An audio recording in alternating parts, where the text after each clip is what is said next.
দেখতে দেখতে তো ষষ্ঠী চলেই এলো। ষষ্ঠীর বাকি আর মাত্র ১ সপ্তাহ। দেখতে দেখতে কিন্তু এই ১ সপ্তাহ পার হয়ে যাবে আর ষষ্ঠীও চলে আসবে। তো ষষ্ঠীর নেমন্তন্ন কিন্তু আমাদের হয়ে গেছে। আর এখনও দেখো ঘরবাড়িগুলো পরিষ্কার করিনি আমি।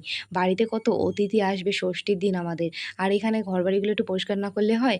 তো দেখো ফ্যানের ওপরগুলোতে কি ঝুল পড়েছিল। আমি চেয়ারের উপরে দাঁড়িয়ে ঝুলগুলো ফেলে দিলাম আর লাঠি দিয়ে একটু পরিষ্কার করে নিচ্ছিলাম। আর সানসেটের ওপরটা একটু ঝেড়ে নিলাম। অনেকটা রিস্ক নিয়ে উঠেছিলাম, কিছু করার নেই।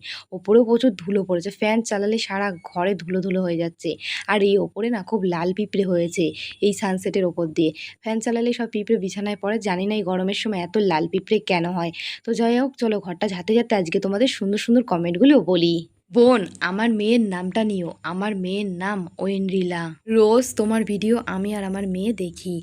তো থ্যাংক ইউ দিদিভাই আমাকে এত সুন্দর একটা কমেন্ট করার জন্যে। আমার তরফ থেকে তোমার জন্য, তোমার মেয়ের জন্য অনেক, অনেক ভালোবাসা রইলো।